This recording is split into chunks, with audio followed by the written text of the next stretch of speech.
La Troisième République trouve son origine dans un conflit, la guerre franco-prussienne. Débutée en juillet 1870, la France fut très vite désavantagée, son armée étant trop petite et l'armement très loin d'être à la pointe de la technologie moderne. Napoléon III, qui était à la tête de l'arme, fut capturé. Il capitule le 2 septembre à Sedan. À l'annonce de cette nouvelle, des troubles se forment à Paris. Les députés du corps législatif se réunissent au Palais Bourbon et votent la déchéance de l'empereur, mettant fin au Second Empire. Les Parisiens font pression sur les députés pour qu'ils instaurent une nouvelle république en faisant irruption au palais. La Troisième République est proclamée le 4 septembre par le député Léon Gambetta. Mais cet événement ne marqua pas la fin de la guerre. Une partie de la France est envahie et Paris assiégé. En 1871, l'armistice fut signé à Versailles et la France perdit l'Alsace et la Lorraine. Cette période est marquée par des tensions nationales entre républicains et monarchistes. En mars 1871, les Parisiens se sentent trahis et humiliés par le nouveau gouvernement français, à majorité monarchiste qui vient d'accepter la défaite de la France et autorise les vainqueurs à défiler sur les Champs-Élysées. De plus, la France doit payer d'énormes indemnités de guerre à la Prusse, ce qui enfonce un peu plus le peuple dans la pauvreté. Mais le 18 mars, une étincelle met le feu aux poudres. Adolphe Thiers, chef d'État, envoie l'armée récupérer les canons stockés sur la butte Montmartre. Le peuple afflue pour faire barrage. C'est alors que des barricades sont levées partout dans la ville. Thiers et ses ministres fuient à Versailles. Suite à cela, les Parisiens organisent donc des élections. Et le 26 mars, l'extrême gauche obtient la majorité. C'est ainsi que naît la Commune de Paris. Parmi les élus, des gens du peuple, des ouvriers, des artisans, des journalistes, des avocats, des médecins et des artistes qui forment l'extrême gauche révolutionnaire. Les partisans de la commune, appelés fédérés ou communards, réquisitionnent les ateliers de production, instaurent la gratuité des loyers pendant un mois et envisagent une justice plus juste et gratuite. Les écoles deviennent obligatoires, gratuites et laïques, et enfin, dans les églises, on installe des clubs de discussion où hommes et femmes peuvent parler de politique. Mais Adolphe veut récupérer le pouvoir. Le 2 avril, il envoie l'armée attaquer Paris et les communards vont de défaite en défaite. Le 21 mai, l'armée entre à Paris. C'est le début de la semaine sanglante. 130 000 militaires contre quelques milliers de communards. La répression est féroce. Quiconque ressemble à un communard est fusillé.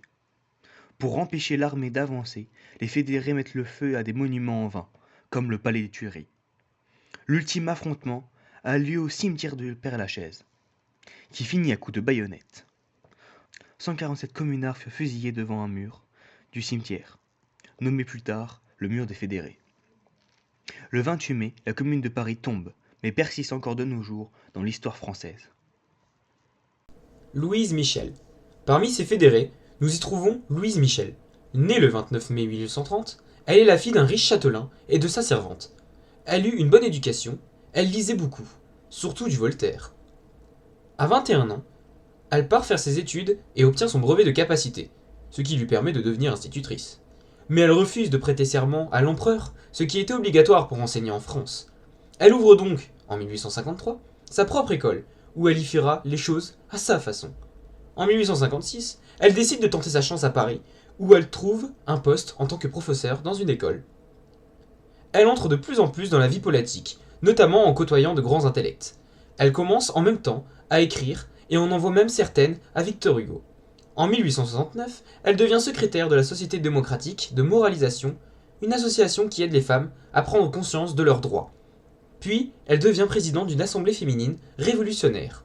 En 1871, la Commune de Paris se forme, et Louise est heureuse pour elle. C'est un vent de liberté. Elle participe au combat en tant que soldat, ambulancière, et anime les clubs de discussion. À la fin de la Commune, elle fut recherchée, mais elle était introuvable. Les autorités prennent donc sa mère en otage, ce qui la force donc à se livrer. Elle fut condamnée à la déportation le 16 décembre 1871.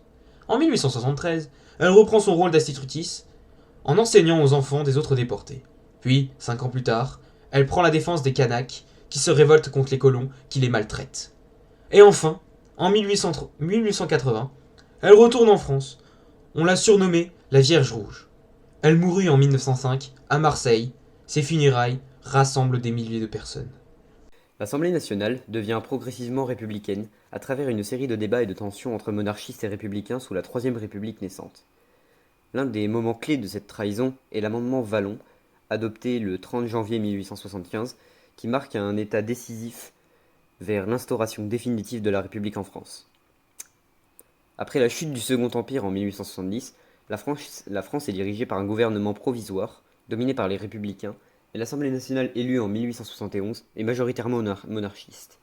Les monarchistes, divisés entre légitimistes, partisans du comte de Chambord, et éoléanistes, favorables du comte au comte de Paris, espèrent une restauration, mais l'intransigeance du comte de Chambord sur le drapeau blanc empêche un retour effectif de la monarchie. Face à l'impasse monarchique, les républicains menés par Henri Wallon proposent un amendement crucial à la future constitution. Son texte, simple mais fondamental, stipule: le président de la République est élu par le Sénat et la Chambre des députés réunis en Assemblée nationale.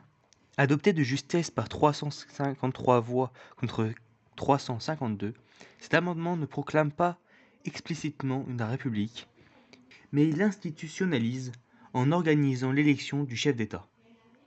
Il s'inscrit dans une série de lois constitutionnelles de 1875 qui établissent la Troisième République. La fin du XIXe siècle et le début du XXe siècle sont marqués par des fortes tensions entre la République et l'Église catholique.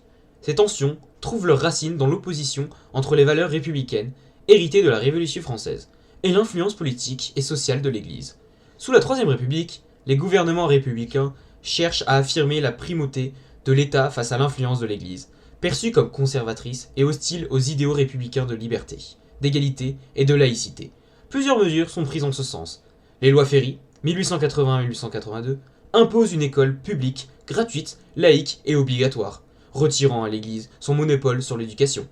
L'expulsion des congrégations religieuses sous le gouvernement d'Émile Combes, 1902-1905, vise à réduire l'influence du clergé dans la société.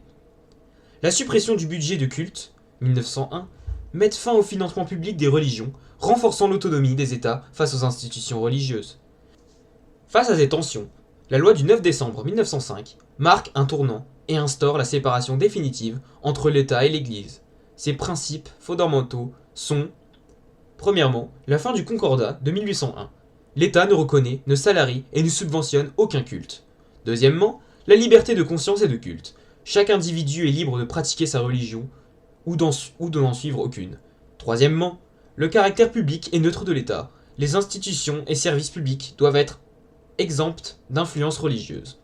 Cette loi provoque de vives oppositions, notamment du côté du Vatican et des catholiques conservateurs, mais elle s'impose progressivement comme un pilier de la laïcité française. Aujourd'hui encore, elle constitue le fondement du modèle républicain français en matière de liberté religieuse et de neutralité de l'État.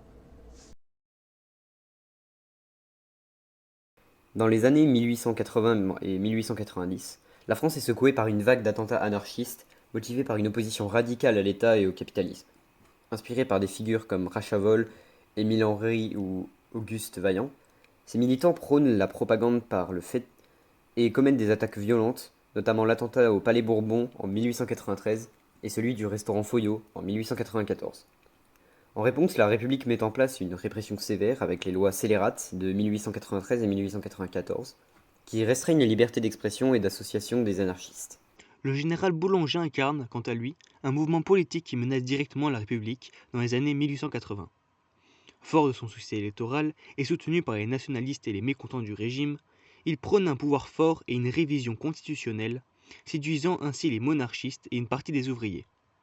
Son ascension rapide fait craindre un coup d'État en 1889, mais au lieu d'agir, il hésite et finit par s'exiler en Belgique, où il se suicide en 1891. Le boulangisme révèle cependant une crise de confiance dans les institutions républicaines. Enfin, le scandale de Panama, révélé en 1892, est l'un des plus grands scandales de la Troisième République. La Compagnie du Canal de Panama, dirigée par Ferdinand, a pour objectif, comme son nom l'indique, de creuser un canal à Panama afin de le relier à l'océan Atlantique et l'océan Pacifique. Mais après avoir levé des fonds auprès de milliers de petits investisseurs, l'entreprise fait faillite. L'affaire éclate lorsque l'on découvre que plusieurs hommes politiques ont été corrompus pour étouffer l'affaire. Ce scandale nourrit l'antiparlementarisme et renforce la méfiance du peuple envers la classe politique. Ces crises illustrent les tensions et fragilités du régime républicain, confronté à des oppositions aussi bien idéologiques que politiques, et à des affaires de corruption qui entament sa légitimité. L'affaire Dreyfus, 1874-1906, constitue un tournant majeur dans l'histoire de la Troisième République. Ce scandale judiciaire aux implications politiques et sociales profondes divise la France en deux camps opposés avant de finalement consolider les valeurs républicaines. En 1894, le capitaine Alfred Dreyfus, un officier juif de l'armée française, est accusé à tort de trahison au profit de l'Allemagne et condamné à la déportation en Guyane. L'affaire repose sur des preuves falsifiées et un climat antisémite devenu par une partie de l'opinion publique et de l'armée. Rapidement, la société française se scinde en deux camps. Les anti-Dreyfusards, majoritairement conservateurs, nationalistes et antisémites, soutiennent l'armée et rejettent toute remise en cause du verdict. Ils voient en Dreyfus un traître et en ses défenseurs des ennemis de la nation. Les Dreyfusards, les républicains progressistes, intellectuels et socialistes, dénoncent une erreur judiciaire et réclament la révision du procès. Des figures comme Émile Zola, avec son célèbre article « J'accuse » en 1898, prennent position en faveur de Dreyfus et du respect des droits fondamentaux. L'affaire devient une crise politique majeure qui met en lumière les dérives du nationalisme, de l'antisémitisme et de l'autoritarisme au sein de l'armée et des institutions.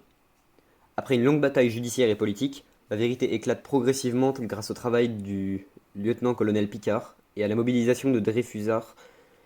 En 1906, Alfred Dreyfus est définitivement réhabilité. Ainsi, bien que l'affaire Dreyfus ait profondément divisé la société française, elle a finalement contribué à affermir la République en la fondant sur des valeurs démocratiques et la défense des droits individuels. Dès son installation, la Troisième République doit faire face à des tensions avec l'Église catholique, qui reste influente et souvent hostile aux principes républicains. Ces tensions culminent avec la loi de séparation des Églises et de l'État en 1905, qui marque une rupture définitive entre le pouvoir religieux et l'État. La République fondée sur les principes de liberté et d'égalité se heurte à une Église catholique qui a longtemps soutenu la monarchie et refuse d'accepter pleinement le nouveau régime. Plusieurs mesures républicaines renforcent ces tensions. Les lois de Ferry de 1981 à 1982, l'expulsion des congrégations religieuses en 1880 et 1903, le ralliement tardif du pape Léon XIII à la République ne suffit pas à apaiser les tensions, notamment après l'affaire Dreyfus, où l'Église se range du côté des anti-Dreyfusards. Face à ces tensions croissantes, le gouvernement d'Émile Combes, soutenu par une majorité anticléricale, fait voter la loi du 9 décembre 1905, qui repose sur deux principes fondamentaux: la liberté de conscience et le libre exercice du culte, garanti par l'État, et la fin du financement des cultes par l'État, mettant un terme au Concordat de 1801. Désormais, l'État ne reconnaît ni ne subventionne aucun culte, ce qui marque une séparation claire entre le pouvoir politique et religieux. La loi de 1905 est vivement contestée par l'Église catholique et une partie des conservateurs, qui y voient une attaque contre la foi. Elle est cependant un pilier de la laïcité républicaine, garantissant à la fois la liberté religieuse et la neutralité de l'État. À long terme, cette séparation permet d'apaiser progressivement les tensions entre la République et les croyants, tout en affirmant les principes républicains d'égalité et de neutralité face aux religions. Ainsi, malgré des résistances initiales, la loi de 1905 s'impose comme un fondement durable de la République française et de son modèle de laïcité. La Troisième République représente une période de stabilisation politique en France après les tumultes de la guerre franco-prussienne. La Troisième République représente une période de stabilisation politique en France après les tumultes de la guerre franco-prussienne et de la chute du Second Empire. Malgré les défis tels que les crises sociales, les tensions politiques entre républicains et monarchistes et les menaces extérieures, la République a réussi à instaurer des réformes importantes dans les domaines de l'éducation et de la laïcité et de la justice sociale. Elle a imposé les bases des institutions démocratiques modernes de la France, même si elle a été marquée par l'instabilité gouvernementale et des divisions internes. La Troisième République a aussi vu la France se moderniser, notamment sur le plan économique et colonial. En somme, la Troisième République, tout en étant un jalon fondamental dans l'histoire de la République française, a montré la complexité et la fragilité des régimes démocratiques dans un contexte de forte adversité interne et externe.